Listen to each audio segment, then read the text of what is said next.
Good morning, guys. I slept great last night. Still in pain. What a beautiful day. Sun's coming up over there.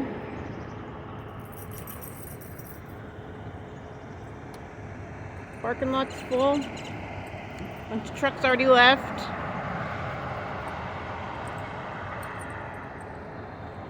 Gideon's already in the car. He knew we were going somewhere.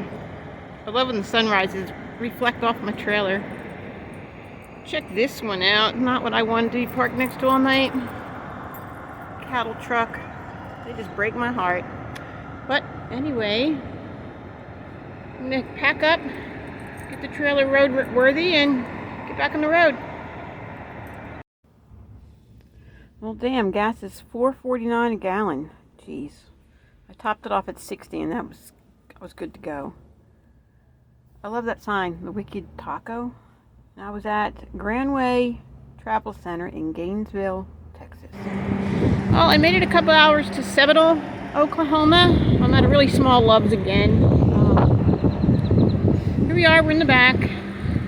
Not really any RV parking here, but I grabbed this spot. And we're going to be here for the night. Okay, nothing was out of place. I secured my gate. I just put a bungee cord on it. And I hook it around over here to the lock. And that just keeps it closed. And my array of stabilizers and wheel lock and chocks and the dog leashes, that stays here. It holds my refrigerator in place and keeps that cabinet door secure. That just looks like crap. I'd love to put it under the bed, but there's so much weight back there. And it's just easier for me to get up, to get from the front door here. And the dogs are okay. Violet's already under a blanket. It's already messed the pillows up. Gideon is trying his best to hide somewhere. And it's not happening. An itch, Elliot? He couldn't wait to get out of the truck. He's been moaning for the past hour on the road. We drove about, what time is it? I think I left at 7:30 or so. I don't even know what time it is. I think it was about 3 hours. We're going to stay here tonight. I'll talk to you later. I'm going to run into Love's and see if I can get some dog water instead of having to pay for it. Yeah, little trick of the road. Just tell them it's for your dogs. Which it is. It's for the dogs and the cat. And some for me, because I hate buying plastic. Well, I filled up my water bottles for the dogs and me. Got a iced tea. I just basically wanted the ice. And some watermelon. And I love watermelon with salt. But usually, I don't know what they do to it. No matter where you buy it, it's always nasty. Especially Walmart. You can't even eat it. It's like liquefied. And I wish they would just learn to cut the pieces bite size. I had cantaloupe yesterday, and it was like eating half cantaloupe in one bite.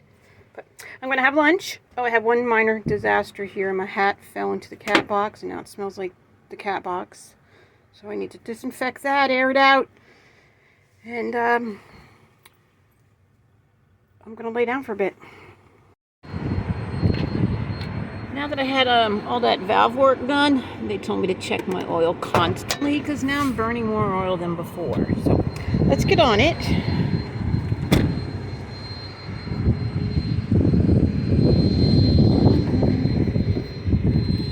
Hold on a minute. Put you down. And I have this dipstick that, sorry about the wind. Even on the Hummer forum, some of the guys have complained. It's hard to read. And I asked the mechanic about it, and he looked at me like I was nuts. Look at that. Where'd it go? Where'd it go? Doesn't look like much is on there. This is just... It's hard to read.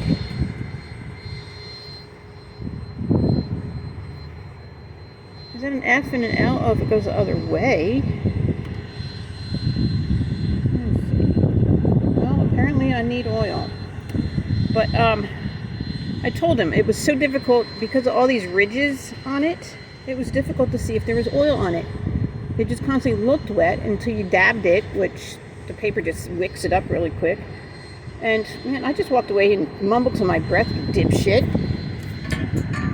There are different types of dipsticks that I can buy that aren't like this one. I don't want to overfill it. I don't want to run out. We don't want that happening, do we? Well, I'm going to put oil in. Put a quart in yesterday. Put another one in. And let's see if I can do it without spilling it again like I did yesterday. Nope, spilled it. That's because I'm using my left hand. I need a bigger spout. Damn it. Alright, it's windy. Gotta stop. Well, while I was in Bub's, these cried out to me and said, buy me. I did need some new hats. I got this one. I just think it's pretty. And this one.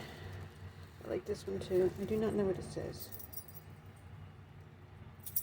But I needed some new hats. And they were 2 for 15 bucks. I thought that was a steal. Hey guys, thought I'd pop on here for a second. I just had a tick on me. Not that that's a big deal, but it's a big deal to me because I have alpha-gal from the Texas longhorn tick. They deposit a sugar molecule in you and you wake up and you can't process meat anymore. I've had issues with GI issues for 20 years and nobody could figure out what was wrong with me. And I was at my son's last summer in Virginia. I was bit constantly. He lived on a couple acres in the woods. Absolutely beautiful property. And I kept getting bit, mostly behind my knee. And my daughter-in-law had been diagnosed previously with alpha-gal. And we had such similar issues. So when I went back to Colorado, well, it wasn't last year, it was the year before. That December, I went to my doctor.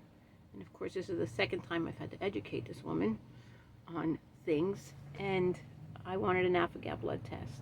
She had no idea what it was, never heard of it, so she ordered it, and it came back positive. And I'd already been vegan, and a lot of people can eat fowl, birds. They can eat duck, emu, and that doesn't seem to bother them. I'm bothered by any mammal.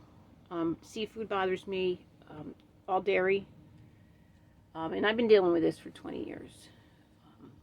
But now I have a diagnosis, and if you get bit again, some people can get rid of it within 3 to 5 years and they're feeling better and they can go back to eating meat. Well, I don't ever want to go back to eating meat. There's no way. I lost 50 pounds. I got off 5 medications. I feel 100% better. Well, about 95% better, let's say that. And then when I saw this tick on me, and I haven't been bit since I was at my son's in Virginia almost 2 years ago. And it just grossed me out. It was a little teeny one, and I'm sitting here at a Love's gas station. There is some woods to the side, and I took the dogs for, well, not for a walk. We just stood outside in the sun so they can get some sun, and myself. But it kind of just, it made me think, like, because when people get bit again that have alpha-gal, and that tick has that in them, because not all ticks do, it just made me think, how sick would I be if I had it in me again? As sick as I used to be. I was really sick. And I'm dealing with it so well now. And I know what I can and I can't eat. And I know where I can and can't eat. I do have issues sometimes because cross-contamination, you just never know. So I just wanted to come on and say that. And I had to get it out. So I feel better now.